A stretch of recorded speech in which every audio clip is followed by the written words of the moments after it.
आज बहुत ही लंबे समय के बाद मैं बहुत एनर्जी से भरा पड़ा था और मुझे ऐसा लग रहा था कि इस एनर्जी का उपयोग आज मैं अपने सारे लाल लालियों को, मुझे मानने वाले या मुझे जानने वाले प्रत्येक व्यक्ति तक मैं पहुंचा सकूं। आज कुछ ऐसी बात जो हमारे मोटिवेशन को 10 गुना बढ़ा देगी। आज कुछ ऐसी बात जो आपके अंदर की सारी आलस को दूर भगा देगी। आज कुछ ऐसी बात जो आप अपनी कमजोरियों को कभी भी अपने ऊपर डोमिनेट नहीं होने देंगे। कुछ ऐसी बातों के साथ मैं आपके सामने पेश हुआ हूं। सभी को गुड इवनिंग। आइए बात कर रहे हैं आज हम बिल्कुल अलग ही विषय पर, जिंदगी में कभी हार नहीं मानना। सबसे पहली और इंपॉर्टेंट बात, जब मैं इतने लंबे समय से अपने विद्यार्थियों को जब मैंने पढ़ाया है, या इतने लंबे समय से मैं अलग अलग विषय कई अलग अलग इंस्टीट्यूट में जब विद्यार्थियों को पढ़ाता हूं और पढ़ाने के बाद मुझे पता चलता है कि कुछ विद्यार्थी सफल हुए, कुछ विद्यार्थी असफल हुए, तो मैं विश्लेषण करने पर ज्यादा ध्यान देता हूं कि आखिर ये विद्यार्थी सफल क्यों हुआ और ये विद्यार्थी सफल क्यों नहीं हुआ। मैं आपको एक छोटा सा सबसे पहला रीजन उसका रखना चाहूंगा।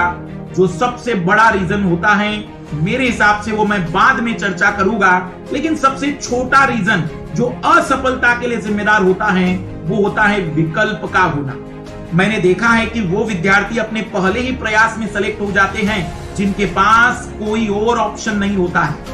देखो मेरे लाल लालियों, जितने ज्यादा विकल्प होंगे तुम उतने ज्यादा बचने का प्रयास करोगे। जितने ज्यादा ऑप्शन होंगे उतने ज्यादा तुम्हारे पास सफल होने के लिए बहुत ही कम एनर्जी मिलती है, क्योंकि आप हर एक ऑप्शन में अपनी एनर्जी को डिवाइड कर देते हैं। यदि एक ही विकल्प है तो पूरी एनर्जी उस विकल्प में लग जाती है। या तो आप सफल होकर आ जाते हो, या तो फिर कुछ नए कीर्तिमान करके नए रास्ते बनाकर आ जाते हो। जो असफल होने का बड़ा कारण है आपकी एनर्जी का बटना है। जब आप कई सारे अलग अलग ऑप्शन सोचते हैं, सोचो ही नहीं। जैसे जापानी सैनिक जब युद्ध करने के लिए निकलता है तो उसके पास केवल एक विकल्प होता है, विजय का। अगर वो विजय नहीं होगा तो वो अपनी गर्दन वहीं पर काट कर आ जाता है। और इसीलिए जापानी सैनिकों के साथ पुराने समय में जितने युद्ध हुए हैं, कोई भी योद्धा उनके सामने युद्ध करने के लिए उपस्थित नहीं हो पाया है, क्योंकि विकल्प ही नहीं है। वो व्यक्ति मरने के लिए निकला है तो आप उसके सामने युद्ध करने के लिए खुद भी तब खड़े होंगे जब आप भी मरने के लिए निकले होंगे। विकल्प जितने कम रखेंगे उतना ही सफलता के चांसेस बढ़ेंगे। एक विकल्प 100% सफलता, 2 विकल्प 50% सफलता, 3 विकल्प 33% सफल होने की संभावना। एक ही ऑप्शन है, कुछ सोच। पर अभी मैं इतनी छोटी सी बातों में आज की बातें नहीं खत्म करूंगा।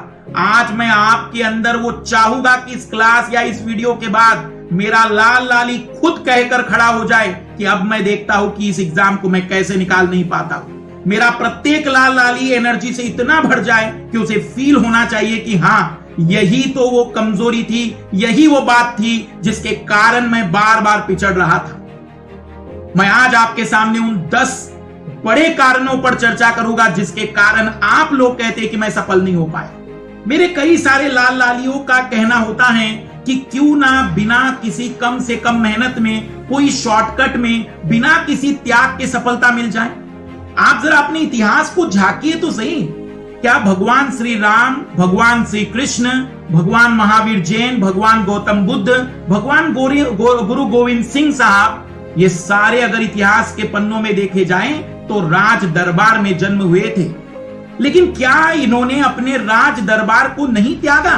केवल किस लिए? क्योंकि उन्हें अपने लक्ष्य को अचीव करना था। और आज वही बड़ा कारण है कि उनके उस त्याग के कारण हम उनको भगवान का दर्जा देते हैं।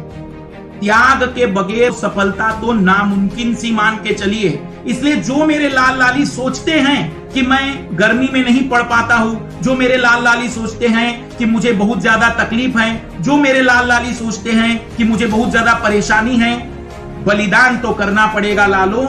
बिना किसी ताप दाप को झेले कोयला तक हीरा नहीं बन सकता है। तुम तो मानव हो, तुम्हें तो ताप दाप झेलना भी पड़ेगा और त्याग भी देना पड़ेगा। मुझे बस इस बात का बड़ा खुशी होती है कि यदि आप त्याग करने के लिए तैयार हो, झेलिए अपने सारे दुखों को, झेलिए अपनी सारी कठिनाइयों को, लड़िए उनसे, क्योंकि यही वो बात है जिसके लिए आप लोगों को इतिहास में अपना नाम दर्ज कराने का मौका मिलेगा। कई सारे लाल लाली कहते हैं सर मैं बहुत गरीब हूं, मेरे पास बहुत सारा पैसा नहीं है, आर्थिक रूप से बहुत ही कम सक्षम हूं, या आर्थिक रूप में ऐसा मजबूत ही नहीं हूं कि मैं ऐसी कोई कॉम्पिटिटिव एग्जाम या कोई भी काम, कोई इंडस्ट्री, कोई व्यवसाय, कोई उद्योग नहीं कर पाता हूं, या कुछ भी करने के लिए सोचता हूं तो गरीबी सामने आती है। मुझे लगता है कि आपने अब्दुल कलाम साहब को पढ़ना चाहिए। क्या उनसे ज्यादा गरीबी तुमने देखी है? जिन्होंने बचपन में न्यूज़पेपर बेचकर मिसाइल मैन जैसा नाम गढ़ दिया। जुनून होना चाहिए लालो, जुनून होना चाहिए, जिद होनी चाहिए। अगर तुम्हारे अंदर वो जिद भर पड़ी है, वो आग तुम्हारे अंदर है, वो विस्फोट करने की ताकत तुम्हारे अंदर है, तो मैं आपको शुरुआत से एनर्जी दे रहा हूं। आइए शुरुआत करते इस विस्फोट की और बदलते हैं दुनिया को। किसी भी रीजन को न सोचते हुए, किसी भी कारण को न सोचते हुए शुरुआत करते हैं आज से, अभी से, इसी समय से अपने लक्ष्य के लिए। कई सारे लाल लाली कहते हैं मैं मिडिल क्लास से हूं, तो मुझे बता दीजिए कि आपने महेंद्र सिंह धोनी कौन से चांदी के चम्मच लेकर पैदा हुए थे? मुझे बताइए कि अक्षय कुमार कब चांदी के चम्मच लेकर पैदा हुए थे? क्या इन्होंने अपनी जिंदगी में स्ट्रगल नहीं किया है? स्ट्रगल तो करना पड़ेगा लालोड़, ये लड़ने की बात होती है, ये दुखों की बात नहीं होती है। कब तक बहाने बनाते चलोगे? कब तक तुम्हें लगेगा कि नहीं मैं ये नहीं कर सकता हूं, मैं वो नहीं कर सकता हूं? ये सब तुम्हारे बहाने, तुम्हारी कमजोरियों को छिपाने के तरीके हो सकते हैं। मुझे बता दो कि ऐसी कौन सी बात है जो तुम्हें रोक सकती है अपने लक्ष्य को प्राप्त करने के। कई सारे लाल लालियों का उदाहरण होता है। कुछ लाल लाली मुझसे कहते हैं, कई बार कमेंट्स आते हैं कि मेरा ऑपरेशन हो गया है, मैं कई प्रकार की कमजोरियां झेल पा रहा हूं, मैं बीमार रहता हूं। मुझे बताइए कि जब सचिन तेंदुलकर के घुटनों के ऑपरेशन हुए थे, तब कई विशेषज्ञों ने कह दिया था कि सचिन तेंदुलकर का करियर खत्म हो गया। सबसे निचले पायदान पर थे वो, लेकिन क्या उन्होंने अपनी उसी मेहनत को निरंतर बनाए रखते हुए क्या फिर से कीर्तिमान नहीं रचे हैं? कौन सा बहाना देंगे आप मुझे अपनी असफलताओं के लिए? कौन सी बात और बताएंगे कि नहीं मैं असफल इस कारण से होता हूं? आपके जो बहाने हैं वो आपकी अपनी कमजोरियों को छुपाने के विकल्प है। आप एक बार देखिए तो सही, आपके चारों ओर जितने लोग सफल हुए बैठे होंगे, आपको मिलेगा कि हर एक ने अपनी जिंदगी की लड़ाई अपने तरीके से, अपनी लड़ाई के अनुसार तय करते हुए जीती है। आपके पास समय है, आपके पास एक बेहतरीन विकल्प है, जब आप अपनी इस लड़ाई को बहुत ही नए रूप में प्रस्तुत कर सकते हैं। मैं आपको कई बार, जैसे कई लाल लाली कहते कि कोई मेरे साथ नहीं होता है, जब भी मैं बात करता हूं तो घर वाले विरोध करते हैं, अड़ोस पड़ोसी विरोध करते हैं, दोस्त लोग कहते कि तुमसे इतनी बड़ी एग्जाम नहीं निकल पाएगी। मैं आपको याद दिलाने के लिए बता दूं, महात्मा गांधी जी जब दक्षिण अफ्रीका में थे, तब वहां भी उनका साथ देने के लिए कोई तैयार नहीं था। यहां तक कि जब वो भारत में आए थे, तब भी उनके साथ देने के लिए कुछ गिने चुने लोग भी नहीं थे। लेकिन अपनी निष्ठा, अपनी मेहनत और अपनी लगनता के बलबूते पूरे देश को अपने पीछे खड़े करने की ताकत उन्होंने दिखा दी थी। तो आप शुरुआत तो करिए, आप अकेले लड़िए, पर आप जिस दिन पूरी ईमानदारी और मेहनत से लड़ लेंगे, मैं दावा करता हूं कि आपके पीछे वे सारे लोग खड़े हो जाएंगे जो आज आपका विरोध करते हैं। कुछ लाल लालियों का कहना होता है रंग रूप पर्सनैलिटी मेरी आईएएस जैसी नहीं है, दिखने में हो सकता है बहुत ठीक ना हो। मैं आपको कई सारे आईएएस आईपीएस ऐसे दिखा सकता हूं जो दिखने में अच्छे ना हो, लेकिन उनके कार्य आज भी गूंजते हैं। नवाजुद्दीन सिद्दीकी के बारे में आपको उदाहरण देना चाहूंगा कि आप उस व्यक्ति को पहले बार में सुनिए, आज तो एक बेहतरीन अदाकार के रूप में आपके सामने हैं, पर सोचिए कि आज से 10 साल पहले वो आपके पास आते और आपसे कहते कि मैं एक्टर बनना चाहता हूं, तो शायद आप बहुत हंसते। पर इस बात की बगैर परवाह किए उन्होंने पूरी मेहनत के साथ, पूरे अपने संघर्षों के साथ आगे बढ़े और आज वो बेहतरीन अदाकारों में शामिल हो गए। आपको तय करना है लालो, कब तक आप अपने बहानों को बड़ा बनाएंगे और लक्ष्यों को छोटा बनाएंगे? कब तक आप अपनी ऊर्जा को अपने बहानों को एक्सप्लेन करने में खर्च करेंगे? समय आ चुका है, अपनी एनर्जी को एक लेजर किरणों की तरह अपने लक्ष्य पर भेज दीजिए, जो बिना किसी प्रकार से डेविएट हुए सीधी लक्ष्य को भेजती है।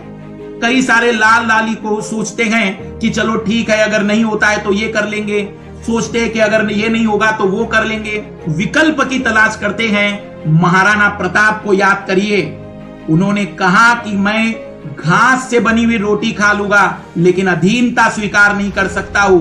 तुम्हें भी तय करना है, अगर तुम्हें गुलामी नहीं चाहिए, अगर तुम्हें आजादी चाहिए, अगर तुम्हें राजा बनना है ना लालो, त्याग करने के लिए शुरू हो जाइए। शुरुआत कर दीजिए कि हाँ, हम भी कुछ भी हो जाएगा, लेकिन हम अपने मार्ग से नहीं भटकने वाले हैं। ये वीडियो मेरे उन सभी लाल लालियों को समर्पित है जो कहीं न कहीं एक एक कारणों को बता बताकर अपनी असफलताओं से बचने का चांस ढूंढते हैं। हाँ, मैं असफल हूं, मैं कहने में घबराता नहीं हूं, लेकिन मैंने कभी असफलताओं के लिए कारणों के विकल्प नहीं ढूंढे हैं। जो व्यक्ति हाँ, वही व्यक्ति बाद में सिकंदर कहलाता है लालो। मैं आपको बताऊं कि कई सारे लाल लाली मुझसे कहते हैं कि उनसे पीटी फेल हो गया, स्टेट का पीटी फेल हो गया, एसएससी का पीटी फेल हो गया। कोई बात नहीं, पर आपके अंदर लगन है, जुनून है, आप मेहनत करने के लिए तैयार हैं और हार से न हारने के लिए तैयार हैं, तो ये एग्जाम आपके लिए बनी है। अब्राहम लिंकन के बारे में क्या कहेंगे, जो कोई चुनाव नहीं जीत पाए थे? अब्राहम लिंकन के बारे में आप क्या बताएंगे कि वो कोई चुनाव नहीं जीत पाए थे, लेकिन राष्ट्रपति का चुनाव जीते। इन सारी हार के बावजूद भी उन्होंने अपनी जीत को तय करवाया। क्या आपको नहीं लगता है इससे ज्यादा बड़ी हार कुछ और हो ही नहीं सकती है लालो? आपके लिए जरूरी है कि आप क्या सोचते हैं। आप अपने लक्ष्य को भेदने का सोचते हैं, या आप अपने विकल्पों को ढूंढने का सोचते हैं, जिससे आप अपनी असफलताओं को छिपा सकेंगे।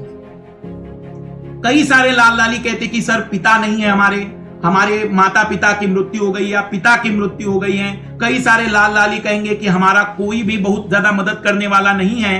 आपको मैं बता दूं कि ए आर रहमान के पिता की भी मृत्यु बहुत ही उनके कम आयु में हो गई थी, पर लड़े हैं। मैं आपको छोटा सा उदाहरण दूं, लता मंगेशकर, जब उनके परिवार की जिम्मेदारी उन पर आई तो उन्होंने अपना पहला गाना केवल परिवार का पालन पोषण करने के लिए रिकॉर्ड किया था, पर उसी में लगन की, उसी में मेहनत की, उसी में आगे बढ़ते चले गए। और आप जानते हैं कि उनसे ज्यादा गाने वाला शायद ही आज भी कोई पृथ्वी पर विद्यमान हो। सवाल ये नहीं है कि आपके पास कारण कितने हैं, सवाल ये है कि आपके पास एक वो कारण है जो आपके लक्ष्य तक आपको पहुंचाने में मदद कर सकता है।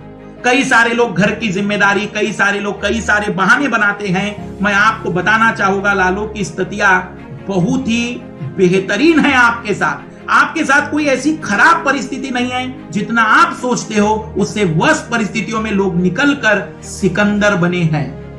एक और उदाहरण मैं देना चाहूंगा चंद्रगुप्त का। आपको पता होगा कि दनानंद के पुत्री के प्रति उनका प्रेम हो गया था और वह अपनी माता के लिए भी, वह अपनी माता को भी प्राप्त करना चाहते थे उनसे। तब चाणक्य से एक बार चर्चा कर रहे थे कि अब मैं सम्राट बन गया हूं, अब तो मैं पुत्री को भी और माता को भी प्राप्त कर लूंगा, तो मुझे युद्ध करने की कौन सी आवश्यकता है। तब चाणक्य ने कहा था, यदि बिना कुछ खोए सब कुछ प्राप्त हो जाता तो भारत के प्रत्येक घर में 100 सम्राट हो जाते। आपको लड़ना पड़ेगा लालो, आपको अपनी एनर्जी को जमा करना पड़ेगा, आपको फोकस करना पड़ेगा और आपको अपने सारे दुखों कठिनाइयों का सामना करना पड़ेगा, क्योंकि आपकी कठिनाइयां बहुत ही कम हैं। मुझे पुराने हिंदी फिल्मों के गानों में गाना सा याद आता है कि दुनिया में कितना गम है और मेरा गम कितना कम है। लगेगा आपको कि आप बहुत दुखी, आप बहुत तकलीफों में हैं, लेकिन एक बार जरा दुनिया के दुखों को झेल कर देखिए, महसूस कर देखेंगे तो आपको फील होगा कि आप उनकी तुलना में 10% का भी दुख नहीं झेलते। कुछ लाल लाली कहेंगे कि मेरे परिवार की कुछ समस्याएं हैं, कुछ लाल लाली कहेंगे कि बहुत सारे दुख है अलग अलग तरीके के। तो मैं आपको बता दूं कि जब विराट कोहली दक्षिण में मैच खेलने गए थे तब उनके पिता की मृत्यु हो गई थी, पर वो अपने क्रिकेट मैच से नहीं हटे, 100 रन बनाए और जब वो मैच खत्म हुआ तब उन्होंने अपने पिता का अंतिम संस्कार किया था और आज वह फर्स्ट क्रिकेट की दुनिया के सबसे बेहतरीन बल्लेबाजों में शामिल हैं। मैं ये उदाहरण आपको क्यों दे रहा हूं? मैं ये बताने के लिए दे रहा हूं कि इतिहास बनाने वाले जितने लोग आप देखेंगे उन्होंने भी तकलीफें, दर्द झेले हैं। तुम अकेले नहीं हो। और अगर तुम्हें लगता है कि तुम अकेले हो तो तुम इतिहास बनाने वाले तो नहीं हो, क्योंकि इतिहास बनाने वालों की भीड़ जितनी आप देखना चाहोगे, खोजना चाहोगे, उन सब ने अपनी लड़ाइयों को लड़ा है। मैं आपको एक सिंपल सी बात बता दूं कि आप तय करिए कि नहीं, मुझे करना ही है। मैं दावा करता हूं कि या तो आप वहां से कुछ लेकर आ जाएंगे, या तो आप अपने नए रास्ते बनाकर आ जाएंगे, या फिर आप अपने लक्ष्य को प्राप्त करके आ जाएंगे। एक छोटा सा उदाहरण, क्योंकि मैं इतना महान तो नहीं हूं, लेकिन मुझे लगता है कि मेरी जिंदगी असफलताओं से भरी पड़ी है। मेडिकल की तैयारी की, सफल नहीं हुए। हमने आईआईएम के लिए कैट की तैयारी की, सफल नहीं हुए।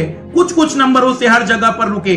आईएएस की तैयारी की, कुछ नंबरों से फिर रुके, सफल नहीं हो पाए। कोचिंग क्लासेस खोली, सीसेट के सबसे बढ़िया टीचर बने, सीसेट ही बंद हो गया। फिर भी हमने निरंतर बस लड़ना सीखा है। हमने कोशिश की है इस बात की कि नहीं, जब भी कोई परिस्थितियां खराब होगी तो ठीक है, लेकिन फिर से हम खड़े होने की हिम्मत तो रख सकते हैं। जो हार से न हारे, जीत तो तय उसी की होने वाली है लालो। मैं एक अंतिम बात के रूप में आप लोगों को बता दूं कि अब यह समय आ चुका है कि आप अपने विकल्पों को न्यूनतम करिए। अब यह समय आ चुका है कि आप बहानों को छोड़ देंगे। अब यह समय आ चुका है कि आप अपनी पूरी ऊर्जाओं को जमा करके अपने लक्ष्य की ओर आगे बढ़ेंगे। अब यह समय आ चुका है कि अब आप बहानों की जगह पर सफल होने के कारणों को ढूंढेंगे। ये वो समय है जब आप अपनी पूरी ऊर्जा के साथ अगर मेहनत करने के लिए तैयार हो जाएं, मैं दावे के साथ कहता हूं कि दुनिया की कोई ताकत आपको नहीं रोक सकती। दशरथ मांझी को याद करिए, क्या था उस व्यक्ति के पास? अरे पहाड़ तोड़ने के लिए हम आज भी अगर बात करेंगे तो कितनी बड़ी इंजीनियरिंग की जरूरत पड़ेगी, कितने बड़े मशीनों की जरूरत पड़ेगी, कितनी ऊर्जा की जरूरत पड़ेगी, कितने लोगों की जरूरत पड़ेगी।